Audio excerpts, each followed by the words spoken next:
Shalom, Kahala Yahweh, Ba'Shem Yahushai, Ba'Shem Ruach Kodash. Double honors my teachers, the apostles and elders of Great Millstone. Peace and mercy to the elect, with the house of David reborn again in this generation. And Shalom to the 130 Yasharala, who today are known as the Negroes, Latinos, and Native Americans, who before losing our true heritage, we were known as, and still are, the true Hebrew Israelites of the Holy Bible. In today's lesson, we're going to talk about the James Webb telescope whose photos were made public recently by Esau, right? The so-called Caucasian race, right? Esau or Edom is what you would call the Caucasian or white man. That's their biblical name, right? Well, in this case here, what we're looking at is a tiny spot in the night sky, which Esau has managed to look far, upon using his tools, right? Let's go and get that scripture real quick. This is Jeremiah 51:3. Though Babylon should mount up to heaven, and though she should fortify the heights of her strength, yet from me shall spoilers come unto her, saith Yahweh Ba'Shem Yahushai.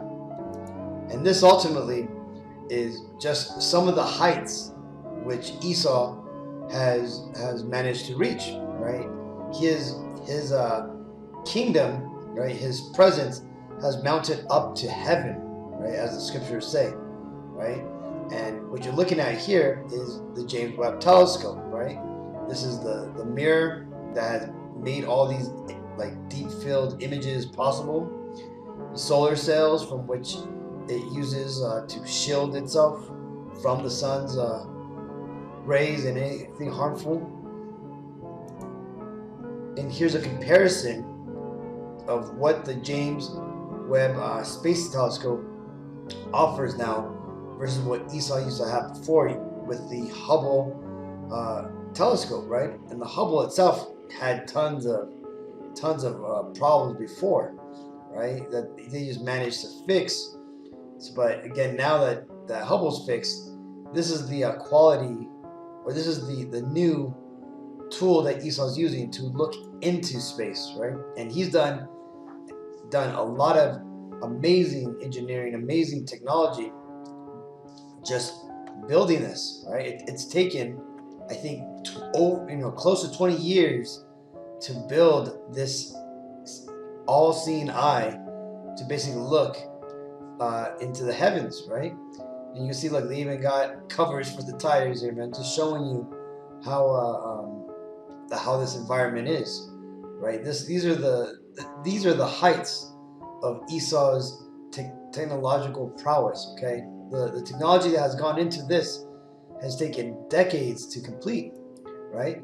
And besides this, right, building this telescope, this all-seeing eye, what all the technology and know-how that has gone into just building these rockets, right, launching it into space, into the heavens, right? See, these, as a scientist has said, these are God-given abilities, right? Because these abilities were given by the Most High, Yahweh, right? And right now, even though Yahweh is going to bring Esau down, right? It doesn't matter how high, or what does it say? It says, and though she should fortify the heights of her strength. See, though Esau is going to fortify and basically make his empire the most technologically inclined, the most sophisticated, the all-seeing system that he wants, the Lord's going to bring him down. This is Obadiah 1:6. How are the things of Esau searched out? How are his hidden things sought up? Right? And that is ultimately what Esau's trying to do, right? There's a challenge that the Lord has given to Esau, that if he can search out the heavens and the seas beneath, that the Lord would basically give him back his birthright and take it away from Jacob, us Negro, Latino, Native Americans. But Esau's not going to be able to do that, right? Just right here is an example, right? You have Hubble that, it barely was able to reach the galaxies that were formed in our, the closest to the Earth. With the James Webb telescope, he's actually able to look so far away that he's basically looking back in time, right? Because again, the way space works is that the further you look out, right, past the galaxies, everything, you start looking at how basically the beginning of the explosion. Because what you're looking at is the center, or what Esau's trying to do is look at the center of the universe, or what he perceives as the center, where the Big Bang took place. And by doing that, you're basically looking back in time, right? Think of it like an explosion, right? The explosion started here and it went all the way out, right? And because we're here on the outside, we're looking in, we're basically looking back to where that explosion started. So that's the thing. See, Esau can't actually go back further, can't see this, man, because anything past the supposed Big Bang, there's nothing but just fogginess, right? And the reason for that, right? Because this was all created, right? As the Bible says, right? In the beginning, there was darkness, and then the Lord, and then it goes on and tells you about the 5 days, what the Lord did. Watch me look in the timeline for this.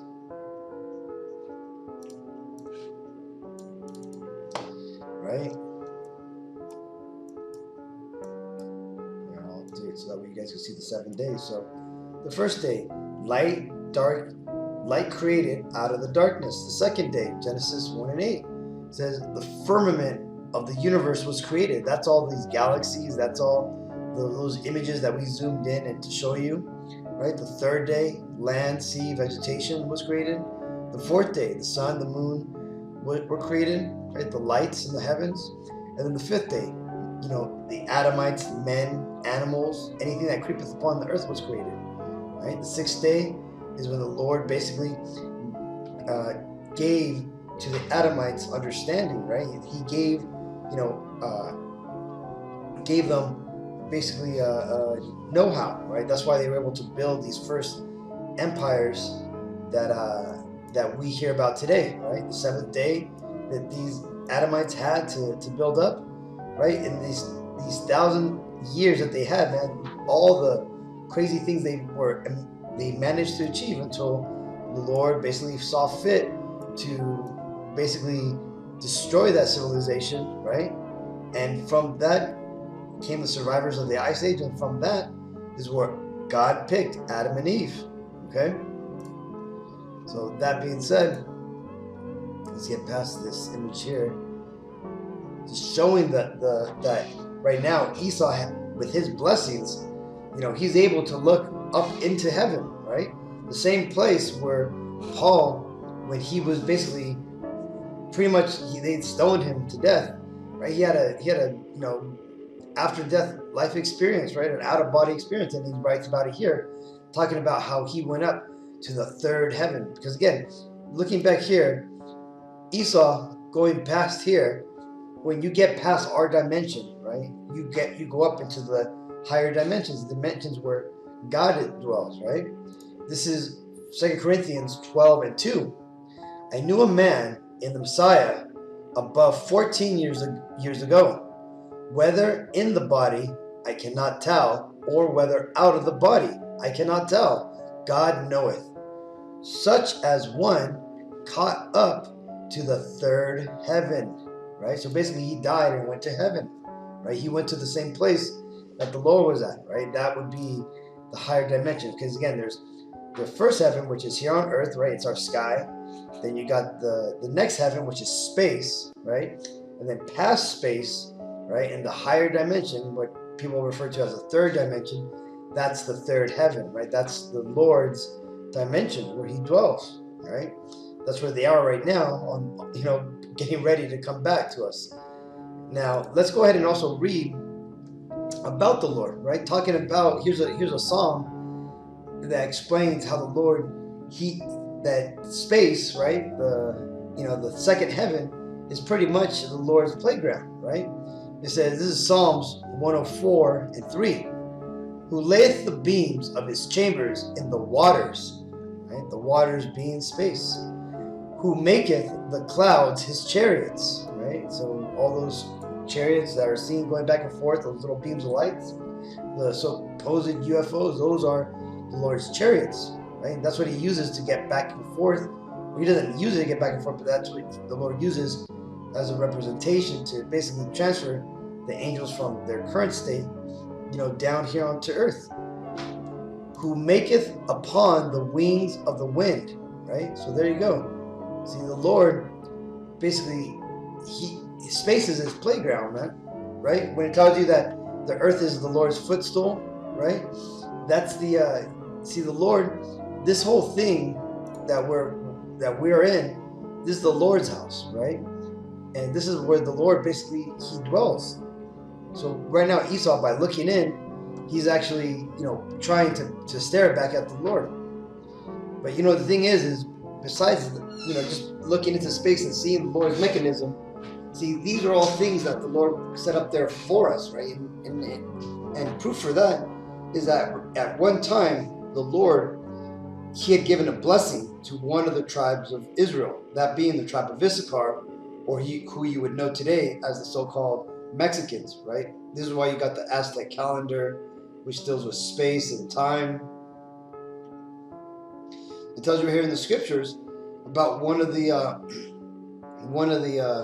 traits of the tribe of Issachar. Says, 1 Chronicles 12:32, and of the children of Issachar, which were men that had understanding of the times, right? Times being like the years, the months, right? To know what Israel ought to do. The heads of them were 200, and all their brethren were at their commandments, right?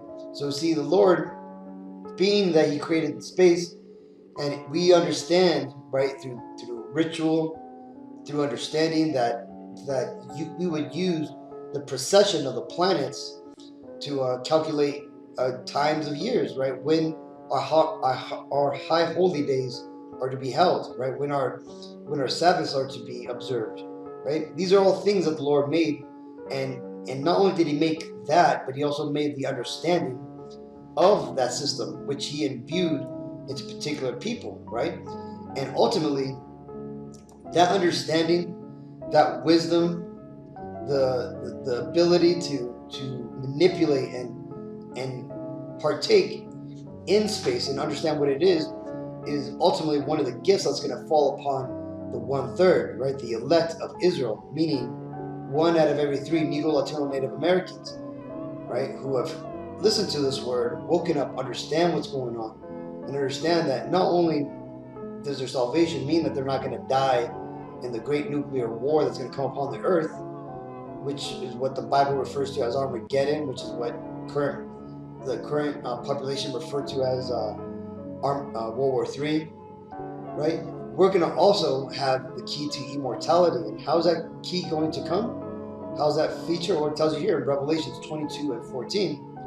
Blessed are they that do his commandments, that they may have right to the tree of life, right? And may enter through the gates to the city, right? And you see, the city is talking about the city of Zion, right? The city of Israel, right? New Jerusalem, which is basically what this is saying that may enter into the city. So those who are blessed to be part of the elect, the 1/3, which the Lord is going to reset the nation of Israel from, right? So the 144,000 Negro, Latino, Native Americans, right, are going to rebirth, are going to, basically, bring the 2/3 of Israel back into existence, plus more, right? Because they are going to be part of that city, right? And being part of the city, what do you get access to? The tree of life. And what is the tree of life, people? The tree of life is not something that Esau is ever going to get, right? The tree of life is something that Esau's only going to be able to look at with his machines, but ultimately, it's this. It's space. It's the entire universe, right? And with it, not only are we going to be able to look at it, but we're going to be able to work with it. We're going to be able to manipulate and understand what it is, right? It's the same thing that gave Adam, Eve, all the patriarchs, long life. This is what you will have access to as long as you do the Lord's will, and Lord willing, He selects you, right, for salvation, to enter into that city. So I just wanted to show this video, Akim. I wanted to show